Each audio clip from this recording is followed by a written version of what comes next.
तो एक बड़ी खबर आपको बता दें, इस वक्त एक बड़ी खबर आ रही है। ये बड़ी खबर उत्तर प्रदेश से जुड़ी हुई है, लखनऊ से इस वक्त की ये बड़ी खबर, बड़ी जानकारी। दरअसल राजधानी में एक सबसे बड़ा एनकाउंटर हुआ। एनकाउंटर की ये सबसे बड़ी खबर आपको बता रहे हैं। डीके ठाकुर की अगुवाई में एनकाउंटर हुआ है। तो बेहद बड़ी खबर इस वक्त की लखनऊ से, इस वक्त की बेहद बड़ी और अहम जानकारी आपको दे रहे हैं। बड़ी खबर है इस वक्त की, राजधानी में हुआ है सबसे बड़ा एनकाउंटर। डीके ठाकुर की अगुवाई में ये एनकाउंटर किया गया है। एनकाउंटर में शूटर गिरधारी ढेर हो गया। बेहद बड़ी खबर आपको बता रहे हैं, इस वक्त की बड़ी और अहम जानकारी। तो लखनऊ से इस वक्त की बड़ी खबर, बड़ी जानकारी। दरअसल लखनऊ में एनकाउंटर हुआ है। राजधानी में सबसे बड़ा एनकाउंटर हुआ है और इस एनकाउंटर में शूटर गिरधारी ढेर हो गया है। डीके ठाकुर की अगुवाई में यह एनकाउंटर हुआ जिसमें शूटर गिरधारी ढेर किया गया है। तो लखनऊ से हमारे संवाददाता अनूप सिंह हमारे साथ में लाइव जुड़ चुके हैं। अनूप, क्या कुछ अपडेट है आपके पास? देखिए पूजा, लखनऊ में करीब 6 जनवरी को जिस तरीके से कठौता झील पर ताबड़तोड़ फायरिंग हुई थी, जिसमें अजीत सिंह की हत्या की गई थी। हालांकि ये पूर्वांचल से लगा के जिस तरीके से गैंगवार यहां पर हुआ था, बड़े अपराधी यहां पर लखनऊ में काफी दिनों से रैकी कर रहे थे और यहां पर गैंगवार किया गया। उसके बाद फिर पुलिस सक्रिय हुई और उसको दिल्ली से गिरधर को गिरफ्तार किया, उसके साथी थे उसको गिरफ्तार किया, रिमांड पर लाए थे यहां पर लखनऊ पूछताछ के लिए। और कल रात में जो विभूति खंड पुलिस है गिरधारी से पूछताछ करने के लिए यहां पर लाई थी। गिरधारी ने दरअसल कबूला था कि जिस पिस्टल से अजीत सिंह की हत्या की थी उसको यहां इसी स्थान पे छुपाया था, इसी झाड़ियों में। पुलिस रात में यहां पर उसको गिरधारी को लाई थी। गिरधारी को लाने के बाद यहां पर जब पुलिस की जीप यहां पर उतरती है तो गिरधारी पुलिस के ही जो साथ में पुलिसकर्मी थी उनकी पिस्टल से हमला कर दिया, जिससे एक पुलिसकर्मी लहूलुहान हो गया। उसके बाद उसी पिस्टल से यहां पर गिरधारी फायर करने लगा और जवाबी कार्रवाई में जैसे हमेशा होता है और उसी तरीके से गिरधारी इसी यहां पर इनकाउंटर कर दिया गया और यहां पे मार गिराया गया। 1 लाख का इनामी था। लखनऊ में जिस तरीके से दहशत फैलाई थी ये सबने देखा था और जिस तरीके से गिरधारी की तमाम जो हत्या और लूट के मुकदमे पहले से चल रहे थे, गिरधारी की हालांकि पुलिस काफी लंबे से तलाश कर रही थी, लेकिन जिस तरीके से लखनऊ में ताबड़तोड़ फायरिंग हुई जिसमें अजीत सिंह की हत्या हुई, उसके बाद वो दिल्ली से गिरफ्तार हुआ था। लखनऊ से भी यहां से रफू चक्कर हो गया था, पुलिस उसको छू नहीं पाई थी, दिल्ली में वहां पर गिरफ्तार हुआ था। अब वहां पर रिमांड पर 2 दिन की उसकी रिमांड ली गई थी, जिस पर लगातार पूछताछ कर रही थी। पूछताछ में कई जो अहम सुराग उसको पुलिस को मिले थे। उसके बाद जो आला कत्ल बरामद करने के लिए पुलिस अनूप, ये भी कहा जा रहा है कि दिल्ली में सरेंडर किया था गिरधारी ने, दिल्ली में सरेंडर किया था गिरधारी ने, इस तरीके की भी बात सामने आ रही है।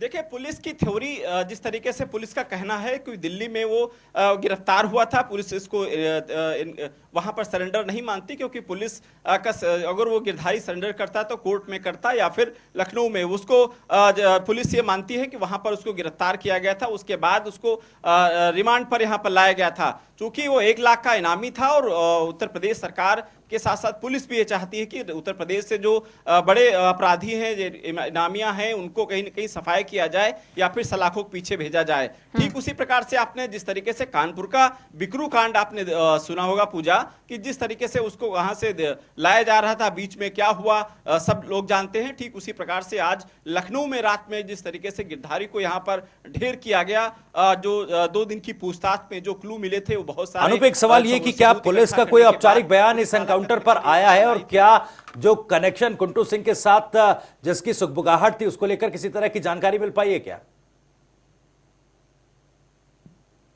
देखिए जो जेसीपी ज्वाइंट जेसीपी अनिल जो नीलाब्जा चौधरी हैं, उनका कहना है कि इस मामले पर जिस तरीके से गहनता से लगातार अपराधियों के पीछे पुलिस लगी थी और इन अपराधी उसमें जो अजीत सिंह हत्याकांड वाले मामले में जिस तरीके से कई अपराधी यहाँ तक जिस तरीके से मुन्ना बजरंगी के जो शूटर थे उनके वो भी इसमें शामिल थे। तो ये बड़ा रैकेट था, एक बड़े जो अपराधी कुख्यात अपराधी हैं उनके उसमें सरगना था। तो इस लगातार इसको लेकर हालांकि पुलिस छानबीन कर रही थी।